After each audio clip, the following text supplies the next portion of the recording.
Quero falar sobre prevenção de suicídio em crianças e adolescentes. É importante ter um entendimento dessa patologia ou desse contexto para que os pais, os educadores possam ficar alertas. Então, segundo a Organização Mundial da Saúde, o suicídio é a segunda causa de morte entre jovens de 15 a 29 anos. No Brasil, atualmente, alguns trabalhos mostram que de 2006 a 2015 houve um aumento de 24% nessas taxas. É um problema atual, prevalente. Esse pico pode acontecer em torno dos 14, 15 anos. Em tempos de Covid, nós não temos trabalhos atuais que mostram o impacto dessa doença na vida de adolescentes e crianças. E quanto isso implica? Para ter algumas ideias gerais, crianças de 5 anos, 5 a 6 anos, eles têm uma ideia de morte, mas é uma morte que pode ser reversível. Após aos 7, ele já tem uma ideia mais clara da morte, que o ser humano pode morrer. E a partir dos 8, que um dia essa morte vai ocorrer. E aos 9 anos, a criança já aceita que a morte é uma realidade. Dos 10 aos 12 anos, ela tem ideia que existe um processo degenerativo. Na adolescência, em torno de 50% dos adolescentes têm esse pensamento de morte, mas pela uma estrutura, pelo ambiente, pelo cuidado que tem, eles conseguem lidar com essa situação e passar sem maiores consequências. Porém, há uma faixa, alguns adolescentes, que isso pode se tornar mais problemático. Então, vamos identificar algumas características importantes que possam nos levar a um cuidado maior a respeito desse adolescente. Alguns fatores que podem aumentar o risco de autoagressão e tentativa de suicídio em crianças e adolescentes. História de tentativa de suicídio ou agressão, já houve um passado, já de alguma forma já manifestaram esse comportamento. Uma história de transtorno mental, história de depressão, de ansiedade, de bipolaridade, déficit de atenção, de fobias, de uso de drogas. Bullying, um bullying crônico, constante na escola, que a criança é submetida a essa agressão frequente, que ela não refere que não está mais suportando. Situações de atual ou anterior de violência familiar, intra ou extrafamiliar, uma família mais difícil, mais intolerante. História de abuso sexual, né? Então é o transtorno de estresse pós-traumático, associado a um transtorno depressivo, como consequência levando a um quadro de comportamento suicida. Suicídio na família, há um risco muito aumentado desse jovem vir a ter o mesmo comportamento. Baixa estima, uso de álcool e drogas, muito associado a esse tipo de comportamento. E populações mais vulneráveis, né, por discriminação, tanto social, por orientação sexual. Então, são alguns indícios que nos levam a ter um cuidado maior com esses adolescentes. Alguns sinais de alerta, né, do comportamento suicida. O que a gente deveria se preocupar?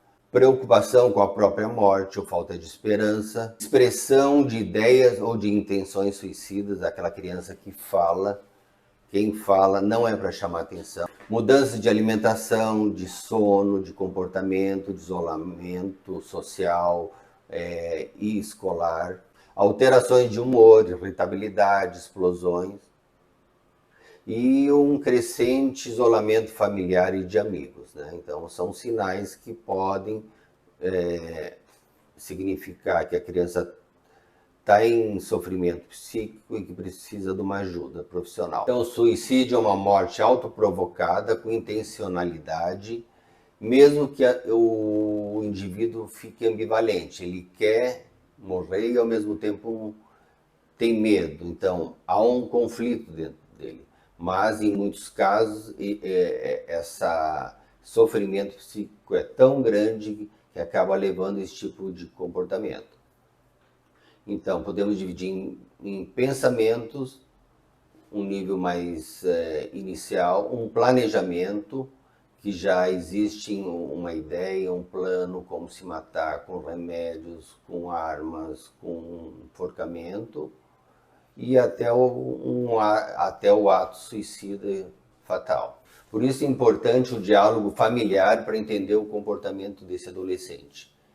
Isso é importante para que possa estar conectado com essa criança, com esse adolescente, para que possa entendê-lo nas dificuldades e possa ter o cuidado adequado quando necessário. Geralmente, esses quadros de comportamento suicida têm patologias psiquiátricas associadas, quadro depressivo, um transtorno bipolar, fobias, um estresse pós-traumático, história de abuso na infância, conflitos familiares, déficit de atenção, abuso de drogas, e que torna o quadro mais complexo. A genética e o ambiente, pais com risco de suicídio têm, as crianças e adolescentes têm um risco maior para virem a cometer esse ato. Crianças que tiveram ou foram internadas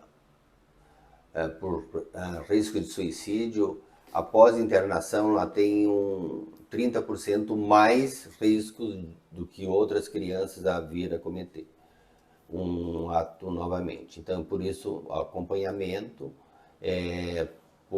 pelo quadro clínico que deve ser estabilizado o mais rápido possível. Crianças com bons mecanismos de defesa, de adaptação, com apoio familiar, eles conseguem sair desse quadro e se manter, continuar a sua vida estável, sem riscos maiores. Por isso, esse entendimento do ambiente familiar, do ambiente da escola e dos relacionamentos da criança, para que possa ter uma abordagem mais completa do tratamento. Após uma tentativa de suicídio, 93% dessas adolescentes eles resolvem, não apresentam mais o quadro.